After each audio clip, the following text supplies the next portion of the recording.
am not a professional trader, and that's why I liked the idea of having a bot. I started seeing success within the first 2 months. E8 did put me on that 1% risk limit, and the reason why is because the bot was doing too good. I got confident enough that I didn't even want to use the hedge bot because it was passing challenges so fast. In this video, you'll discover how Cole went from crypto investor to $1 million funded prop firm trader 100% with automated trading. Cole has now secured 23 prop firm funded accounts and found a unique way to actually make money when he fails prop firm challenges. In this video, you're going to learn his exact strategy, how he's maintained profitable despite changing prop firm rules, and the simple approach that's given him an 11 times higher rate at getting a payout than the industry average. What made you want to get into trading in the first place anyways? So my background, I've been in crypto since 2015. Right now, one of my focuses is setting up businesses to accept Bitcoin as a payment option. So like cafes, coffee shops, restaurants, that kind of stuff. Same thing I was doing last time you and me talked, right? The reason why I wanted to get into Blue Edge Financial with the forex thing is because I looked at it like passive income. I looked at it as an extra income on the side, and I gave it a shot. But I've been a member of Blue Edge since November 2022. You're an OG. You were probably around during the old Golden Goose days, huh? Golden Goose, yeah, for sure. Yeah. Titan, like 2146 or something. Really, it was a very old version, yeah, that I got in. And then since November 2022, overall, I've had success. Obviously, I've had some losses. I've lost some challenges.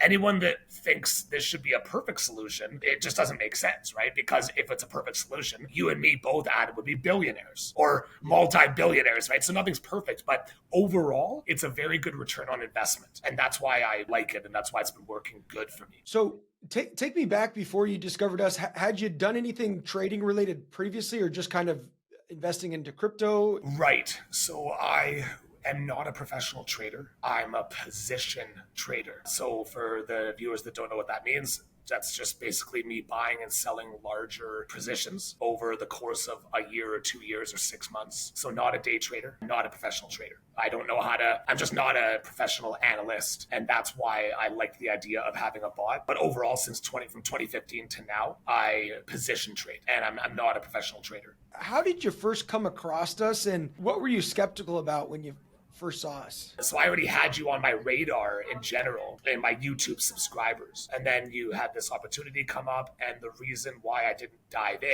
in January, August, when I first heard about, or when I first saw your webinar, just overall skepticism, just general skepticism, like trying something new, right? Like human beings, as humans, we get skeptical about trying something new. And I waited it out for a few months, and then I thought to myself, but wait a minute, why don't I just give it a shot, right? Sooner rather than later. The sooner the better regarding when to give it a shot, and then I'll find out if it works or not. It was my mentality. That was my decision, was I wanted like an extra income. I wanted to have actually something outside of crypto. I wanted to diversify a little bit. That was a big thing. Yeah, diversification outside of crypto, because I was like all in crypto for a while. And I like the idea of the forex market, because one of the biggest reasons why I became comfortable with trading forex with you guys is the liquidity in forex. Forex is the most liquid market on the planet. They trade, correct me if I'm wrong, trillions per day, 13 or whatever per day, or something crazy, like something ridiculous, which leads me to believe that you can always make money in forex, whether it's a bull market or bear market. That's the next biggest thing. So it's the liquidity in the forex market, and there's the fact that you can make money during a bull market or bear market, right? And the passive income opportunity. Those are like the three biggest deciding factors for me to dive in November. Got it. So you dive in, and then I know you've been a customer of ours for a while now, since we really started doing this. What sort of success have you seen at this point? And, what has the journey been like? So I got my first funded account, I believe in February 2023. And that one was actually close to failing. And I remember talking about this in our last interview you and me had, right? And then I got I maxed out my licenses actually up to with my forex funds, but then my forex funds, it fell off. But then after that, it took me like a few months to get back on my feet after that, but I'm glad that I did. So overall, I would say from November 22 until today, I've been funded 23 times, maybe something like that. Yeah, 23 times, yes. Yeah, and I failed a bunch of challenges. But overall, the hedge bot is such a good idea, man. And I know I've watched your other interviews with other people. Everyone talks about it, right? And here I am talking about it too. The hedge bot's awesome. The way that I'm actually utilizing the hedge bot, I'm utilizing it in a way that you guys haven't talked about. Maybe you have talked about it. Okay, but for me, for example, with a challenge that I'm recently doing, my hedge bot already, because I'm over hedging every time. Of course, my hedge bot has already made $200 more profit than what I spent on the challenge. And the challenge is still $2,000 away, $2,000 away from failing. So what I did in that situation, I just turned off the hedge bot, pocketed that $200 profit. So now the hedge bot's not running on that challenge, and that challenge is just going. So when the challenge goes back up, which it did, my hedge bot didn't take any loss, right? When the hedge bot already makes enough profit, I suggest to people turn it off and then let the challenge do whatever it's going to do. And then when it goes back up, you don't lose anything. So yeah, the hedge bot has helped me have a lot of success with E8 as well. I failed probably 7 challenges with E8 until now I have 3 $100,000 funded accounts with E8. And the hedge bot made it possible for me to just plow through those challenges. And the hedge bot wasn't around when I first started with Blue Edge. And even without the hedge bot with Blue Edge, I was still able to get a handful of funded accounts. And just to build on your question about the kind of success I've had. Yeah, so I've had those amount of like 23 funded accounts approximately. And I recently joined your 7-figure funded club, which I'm really excited about. And what's funny is I actually joined your 7-figure funded club unknowingly last year because I thought it was just my own, I just missed it when you guys were talking about it. I thought it meant you had to have 7 figures of active funding. That's what I thought. So this whole time I'm like, I gotta get there.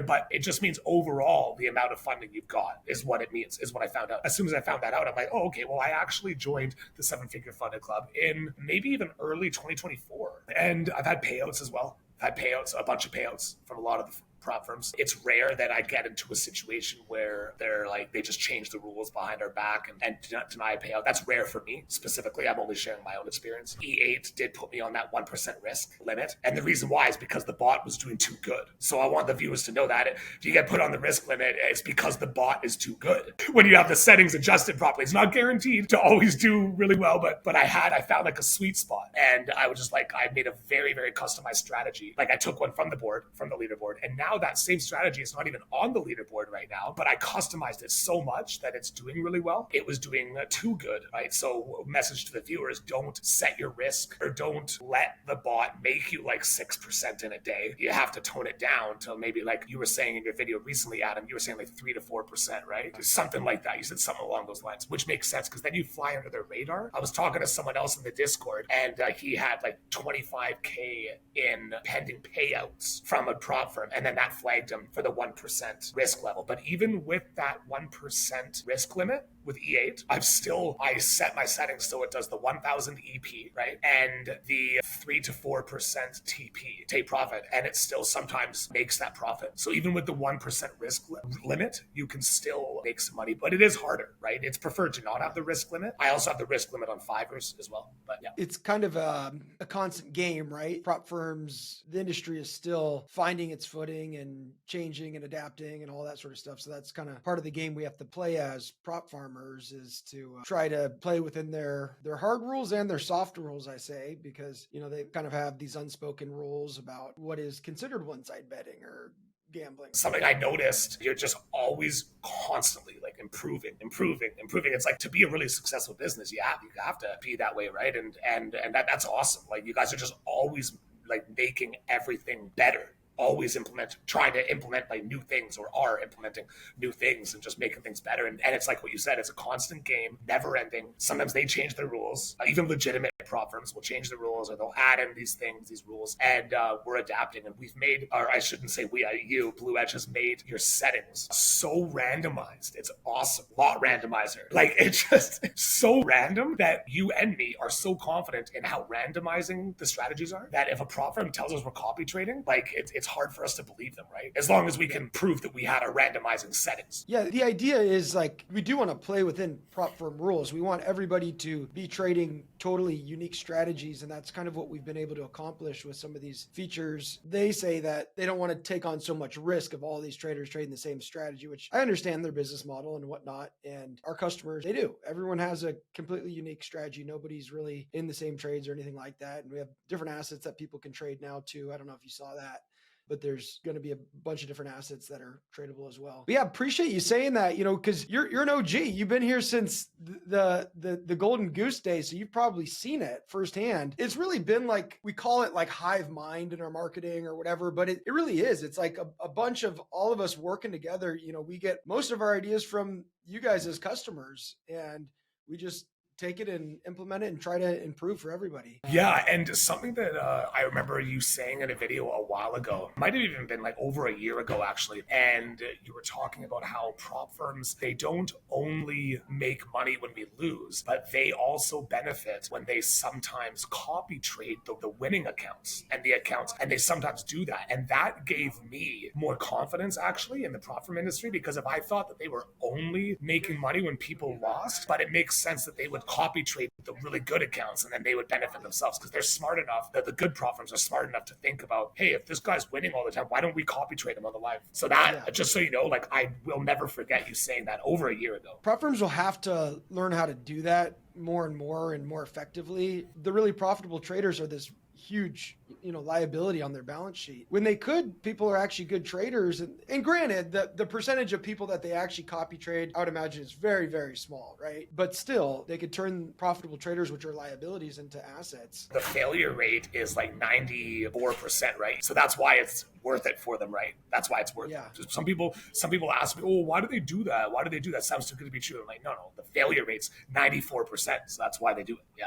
Makes sense. Yeah. I mean, it's business. I don't know if you saw, but we spent a lot of time coming out with a statistical white paper about the effectiveness of our product. It's on our website, but we did a lot of digging to try to find what are the actual industry numbers, and so we looked at a bunch of different prop firms, a bunch of different resources, and we came to a conclusion that it's around 6 to 7% of people that take it will actually get funded, and even less, only we calculated only 1.75% actually make a payout out of amount that are taking a challenge. To with ours, we see 19.5% of challenges taken actually end up in a payout. So it's 11 times higher odds than industry average, which is pretty crazy. You can see that on our website. You can read it now, but it was a pretty interesting report that we put out. So before we wrap up here, Cole, because I know we could chat, all day long about this stuff, but what is your recommendation to somebody that's looking at this, they're on the fence about joining, and then, for the people that do join, what's your recommendation? How do you have success with this thing? Right. So the only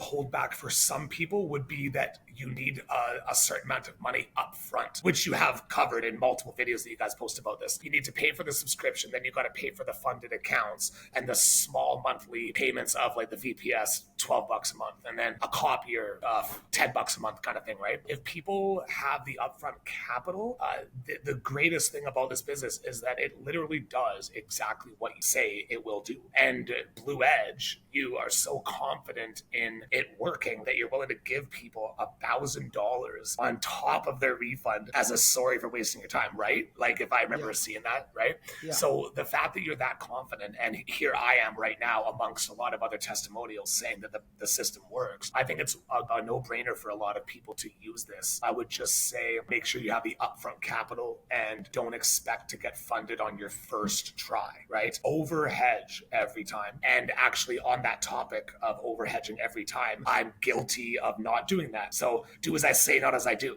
Right. And the reason why I don't hedge every time is because I tweaked my strategy good enough that I got confident enough that I didn't even want to use the hedge bot because it was passing challenges so fast. I was that confident with it. So I had got to that point with 3 challenges passed recently without the hedge bot, because the hedge bot would have made me lose a little bit money temporarily up front. So that was my reason for not. But for people starting out, for your first 6 months, at least overhedge every time. I consider myself a very experienced algorithmic trader, with Blue Edge only. And that's why I suggest that anyone for the first 6 months in Blue Edge overhedge every time. And if not, the whole time you're using bots, overhedge every time. That's good advice. If you have the the stomach to not hedge, then, you know, go for it. And there's obviously a clear edge just using Titan X alone. But for me personally, like I've taken a lot of challenge. I think I've taken like 110 or something at this point. And my longest losing streak, I went on a losing streak where I lost 13 in a row, which is pretty intense. And if you're not hedging, then that could be psychologically difficult, especially if you come in and you're new and then your first 13, you fail, you'd be like, dude, this thing is crap. I want my money back, right? So that's the only thing is like you can go on losing streaks and they will happen. And so because I was hedging and over hedging, you know, I didn't lose any money throughout that process. So it was no big deal to me, but it's a double-edged sword for sure. Cole, you're the man. It's great to catch up with you again. Likewise. And we're getting ready to ship out your award. So you have that soon. And Cool. you have to send us a picture when you get it.